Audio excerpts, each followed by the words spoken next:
Assalamu alaikum warahmatullahi wabarakatuh. Hello everyone. I'm going to talk to you today about how to prepare for Port 1 exam. If only I can get $1 for each time I have been asked this question.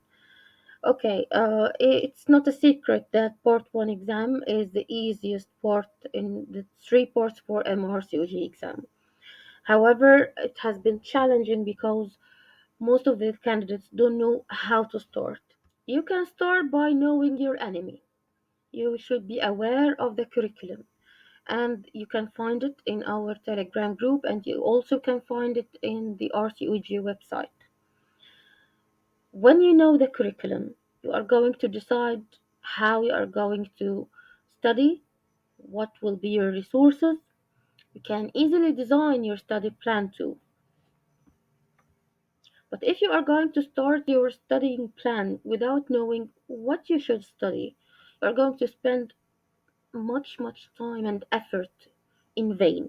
Of course, in vain, because you are going to study things that are not related to your exam. Part 1 exam mainly is going to examine your knowledge in 15 core areas, and they are also going to assess some of your clinical knowledge, not only the basic knowledge. And this is why some candidates don't pass from the first time, because they focus only on the basic knowledge part and they ignore totally that there is clinical management and data interpretation in this exam. As you all know, this exam is already designed to theoretically test the knowledge of ST1, ST2 doctors there. So you are going to have the same exam ST1, ST2 doctors have. They have their own training, they have their own training program, and this theoretical exam is one of the way they are going to assess their knowledge before going further to ST3 level. So you are supposed to know some of the clinical skills, some of the teaching and research skills, also core surgical skills, not only the thing that you are going to find in most of the textbooks. Our dear college has provided us with a long list of textbooks that we should refer to while we are preparing for our part 1, and most of them are very good textbooks, but they are huge. There are so many textbooks there, and if you are going to depend on one or even two or even three of them, you are going to miss a lot. This is because, guys, basic knowledge is like an ocean. You're going to sink deep if you start revising everything from basic physiology, basic pathology, and so on. So, this is going to take a hell of time, which again is not required for the exam. So, again, knowing the curriculum and knowing what they want from you exactly is going to help you to choose the right or the correct textbook. Not only this, you are going to find that which question book is good and which one is not. You still can find anything you want to know about the dates, the fees, the revision resources, how to book anything is available on the RCOG website. It's not difficult. If you need any help, I'm going to go through the process with you. This is not an issue. Now, as you can see, you can find also that the college is going to tell you from where you should prepare. So it's not only the basic knowledge textbooks. You should go through the Green Top guidelines, the talk articles, even get help from the RCOG website if you want, from their single best answer question bank and so on. And there is also some courses that the college provide. Regarding the clinical management, they are not going to ask you about detailed management. They want you to know the basics, the headlines, what you should do for investigation in general, what you should do for treatment in general, not in depth, and also how to apply the basic knowledge clinically. So, for example, and I love this example, when they are going to ask you about perineal tear, they are not going to ask you about detailed management, but they can ask you about the epidemiology, the complication, the incidence, and the anatomy of the perineum, which muscle has been cut in each degree, and so on. So, this is how part one works. They don't want you to know the names of instruments like part two or the steps of CS or any surgical procedure, but you should understand the issues around the consent, for example, the complication rates. You should demonstrate the familiarity of the surgery by discussing the common operation with the patient. You should know the principles of safe surgery, the complications of CS, for example, the complications of gynecological surgeries. Be aware of the principles of surgical team working. Those are your level. Those are the information required from ST1, ST2 doctor. Next, we have clinical management and data interpretation, from where we should study those. We should go through the guidelines that the college are responsible for, like the GTGs, the NICE, Behavior, PASH, FSRH, BGCS, the talk journal, the figure recommendation, the consent advices, patient information leaflet, and I don't want to add more, but those are mainly for part one exam. You may think that this is almost impossible to cover.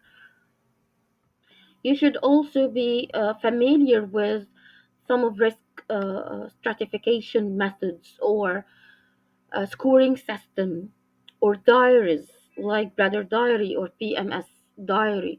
Those are simple tools to do stratification of your patient problem or assess her risk for a specific problem. And those appeared before in part one exam too, and many candidates didn't know anything about them. But actually, let me tell you that no, it's possible. You can do it, and many candidates did it because again they knew what they are looking for. Okay, so we know the curriculum and we know the resources, and now we want to practice the question. You have three main uh, ways to practice questions. The first one is books, but they are very outdated and they are not comprehensive at all. They are not covering everything. And you have the question banks, and there are multiple question banks now available online. One of them is EMRCOG question bank, and there is also the RCOG itself question bank. But however, the question there are really many. They are like 100 question only, and the recalls. And let me talk some more about recalls. Recalls are really important for part one, but they cannot be your main resource for this exam. You are jeopardizing your pass if you depend only on recalls. Recalls are questions that has been memorized by other candidates, so it could be cracked, it could be incomplete, or even if they remember the question, they couldn't remember the options correctly, or even if they remember the options correctly, they may be influenced by how they answered that question. So they remember what they answered, not all the options. So it is untrusted resource, and it will consume you hell of hours and lot of effort to gather those questions correctly and try to find answers for some of them, which is like a charade. Some candidates, when they send me a recall question, I tell her or him, I cannot understand the question. I don't know what they are talking about. Or tell me some options. And they answer me, this is how it was sent to us. There was no options. It's just like this. So it's like a puzzle for me. I don't understand the question. There is no options, and they want me to answer it. So this is why recalls are very bad resource for preparation. Yet, if you have a complete recall, it would be great, of course, because it's telling you what the college is examining you for. or give you an idea about the topics that the college loves to ask about. Now, let me answer the very famous question. I have some friends who have only prepared like 3, 2, or even 1 month before the exam, and they did it from the first time. So, what are the possibilities? Okay, let me tell you that please don't depend on anyone's story. Everyone has his own story, everyone has his own experience. Many of the candidates have previous clinical knowledge, which is really great, and it helped them greatly. And some of them has strong basic knowledge background also. So they didn't have to study so much time basic knowledge. Maybe they are fresh graduates, and some of them are really good collecting questions from everywhere. It's not going to be your case. So if you are someone who is willing to make your own notes, make your own summaries, go through the guidelines by yourself, and go through many questions as much as you can, I'm going to tell you, yes, you are going to pass. It's a hard way, it's not an easy way, but yeah, you can do it. And now the question that everyone asks, should I or should I not take a course for part 1 exam? Actually, it's up to you. If you are willing to gather the information yourself, go through the guidelines, make your own notes, cover many questions as much as you can, so you can do it. And let me tell you, it's going to take you some time, and not a little bit of effort. It's going to be um, not easy at all, but it's going to make you strong. You are going to be strong, maybe more than other candidates, but this way is study hard, not study smart. Just make sure if you are going to do this by yourself that you have a support group or at least a study partner, so you can divide the resources between the two of you or the three of you, and you can gather the information, or at least you are not going to be the only one who do the study material, because let me tell you, this really is exhausting.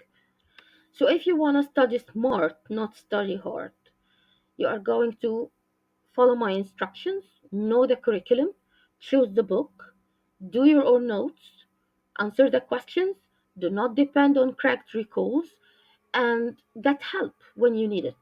And I'm there. I'm there 24/7 in the Telegram groups, and I welcome anyone who send any question. We can solve it together. If you need any help with a specific topic from where you should read it, I'm going to tell you. No worries at all about it. My other advice is please don't depend on question books alone.